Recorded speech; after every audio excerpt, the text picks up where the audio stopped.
ఆశ గారు good morning. Lakshmanarao గారు మీరేమంటారు? అది అక్కడ క్లియర్గా చేతులు కడుగు స్థలము అని చెప్పి కనిపిస్తోంది. అయినప్పటికీ ప్లేట్స్ దాంట్లో వేశారు అంటే అది కక్షపూరితంగా జరిగింది అనుకోవాలా? అంటే ఏదో చేయాలని తెలియక జరిగినా లేదంటే ఏదైనా జరిగినా అక్కడ ప్లేట్స్ అయితే పెట్టే స్థలం అని చెప్పి కానీ ఇది కానీ లేదు. సాధారణంగా మనం చూస్తుంటే తిన్న తర్వాత వేస్ట్ ఏదైతే డస్ట్ కొన్ని ఉంటాయో అవన్నీ తీసి పక్కన పెట్టి ప్లేట్లు పక్కన పెట్టి హ్యాండ్ వాష్ చేసుకోవడం మనం చూస్తూ ఉన్నాం. అట్లా కాకుండా చేతులు కడుగు స్థలం అని చెప్పి అక్కడే మొత్తం ప్లేట్స్ వేశారంటే ఏమంటారు మీరు? ఆశా గారు, మీకు ప్యానల్ ఉన్న పెద్దలకి ఐన్యూస్ వీక్షకులకి యాజమాన్యానికి హృదయపూర్వక నమస్కారం అండి. మనకి చాలా క్రిస్టల్ క్లియర్ గా వీడియోలో కనబడుతూ ఉంది. అది క్లీన్ చేసే ప్రదేశం. అక్కడ ఆయన అడుగుతూ ఉన్నాడు, ఏంటి మీరు కనీసం ఆ ప్లేట్లు కూడా సరిగ్గా కడగకుండా అక్కడ పెట్టేస్తున్నారు ఏంటంటే, అక్కడ చూస్తే వాతావరణం కానీ భోజనం చేసిన వాతావరణం కానీ చాలా అసభ్యకరంగా కనబడుతూ ఉండవు అంతా కూడా. ఇక్కడే కాదండి, అన్నా క్యాంటీన్ దగ్గరికి వెళ్ళి మీరు ఎక్కడికైనా వెళ్ళి చూడండి. ఆ పరిసర ప్రాంతం అక్కడ అన్నం వడ్డించిన దగ్గర కూడా క్లీన్ గా ఎక్కడ చేయట్లా. అంటే ఏదో పెడుతున్నాం భోజనం, ఎవరో వస్తారు ఇక్కడ అడిగింది ఎవరు అన్న విధానంగా తీసుకెళ్తున్నారు తప్ప మీరు పెట్టిన భోజనం కూడా బాగా అంటే అక్కడ మన భోజనం చేసిన ప్రదేశం పరిశుభ్రంగా ఉంటేనే మనకి ఆ అన్నం తినబుద్ధి వేస్తుంది ఎవరికైనా. అక్కడ నీట్నెస్ గా లేకుండా ఎలా పడితే అలాగుండి మనం పెడుతున్నా వాళ్ళతో వెళ్తున్నారు అనే రకంగా ఉండేటప్పుడు ఒక పూటకి 350 మందికి పెట్టేటప్పుడు అక్కడ ఎంతమంది క్లీనర్స్ మీరు పెట్టారు, ఎంతమంది కడగడానికి ప్లేట్లు కడగడానికి వీళ్ళు పెట్టారు, ఎంతమంది కొరుగుతూ ఉన్నారు, ఎంతమంది లైన్ లో ఉంటూ ఉన్నారు.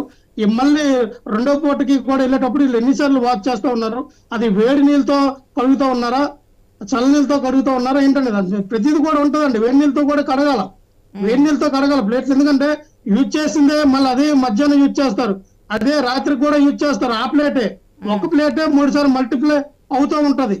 సో దాన్ని మనం బాగా క్లీన్ చేయకపోతే మనం పెట్టే 5 రూపాయలు పెట్టే అన్నం కోసం 5 రూపాయల హాస్పిటల్ బిల్లు కట్టవలసిన పరిస్థితి ఏర్పడుతుంది. ఖచ్చితంగా అనారోగ్యం పాలయ్యే అవకాశం ఉంది కదా. ఒక జాగ్రత్తలు తీసుకోవాలి. అంతేగాని వైఎస్ఆర్ పార్టీ వాళ్ళు నాకు ఇంకెవరో వచ్చి దాన్ని వీడియో తీసి వైరల్ చేస్తూ ఉన్నారు అని కాదండి. తప్పు జరిగినప్పుడు ఎవరైనా చేస్తారు, ఎవరైనా దాన్ని బయటికి తీసుకొచ్చే ప్రయత్నం చేస్తారు. దానికి ఒక పార్టీ రంగు మీరు కొలవడం సబబు కాదు.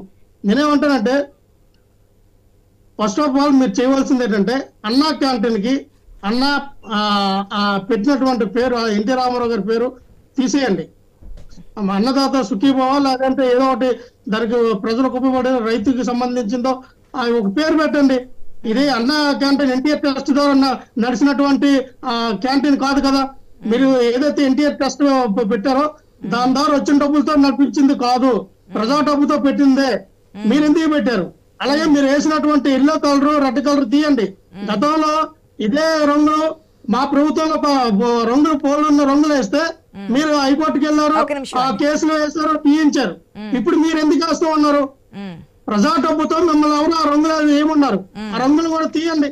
అలాగే మీరు అన్నా క్యాంటీన్ పేరు చెప్పి ప్రజలందరికీ పేద బడుగు బలహీన వర్గాలందరికీ తింటున్నారు చేస్తున్నారు అని చెప్తా ఉన్నారు. ఎంతమంది తిన్నారమ్మా? ఇదేమో పెట్టేదేమో ఒక నియోజకవర్గానికి ఎక్కడో ఒక మూల పెడతారు, అక్కడికి ఎంతమంది వెళ్తుంటారు? ఇది ప్రతి ఒక్కరికి అందట్లేదు కదా. మీరు ప్రజల దగ్గర డబ్బులు ట్యాక్సీ రూపంలో తీసుకొని మీరు పెట్టేదండి. నేనేమంటానంటే నిజంగా ప్రజలకి ఒక పట్టణం పెట్టాలని ఉద్దేశం ఉన్నప్పుడు ప్రతి మండలానికి ఒక మండల ఆఫీస్ ఉంటుందమ్మా, ఎంఆర్ఓ ఆఫీస్ ద్వారా ఆ పక్కన పెట్టండి. మండల ఆఫీస్ లెక్కన 3 మంది వస్తుంటారు. సజెషన్ కదా, ఆదివారం తప్ప ఒక సలహా కింద తీసుకోవాలి కూటమి నాయకులను కూడా చెప్తున్నాం. ఎందుకంటే అందరికీ అందుబాటులోకి రావాలి, అందరూ దాంట్లో ఉండాలి అని. కాకపోతే లక్ష్మణరావు గారు మీరు చెప్పింది కరెక్టే, దాన్ని కూడా మనం కూటమి నాయకులను అడుగుదాం. కాకపోతే ఒక నిమిషం, మిమ్మల్ని అక్కడ ఇంటరప్ట్ చేయలేదు కదా, చాలా విషయాలు మాట్లాడుతున్నారు. గతంలో ఈ విద్యాశాఖకు సంబంధించి పేర్లు మార్చారన్నప్పుడు నేను మిమ్మల్ని అడగడం జరిగింది. పేర్లు మార్చడం వల్ల ఏందండి లాభం? ఆ పేర్లు ఉంటే ఏంటి, వేరే పేర్లు ఉంటే ఏంటి, లాభం ఏంటి అని అడుగున్నారు. ఇప్పుడు అన్నా క్యాంటీన్ పేరు మార్చినని చెప్పి మీరే చెప్తున్నారు. దానికి సమాధానం తెలుసుకుందాం. దానికంటే ముందు న్యూస్ అజెండాలో షార్ట్ బ్రేక్ తీసుకుందాం. Stay tuned.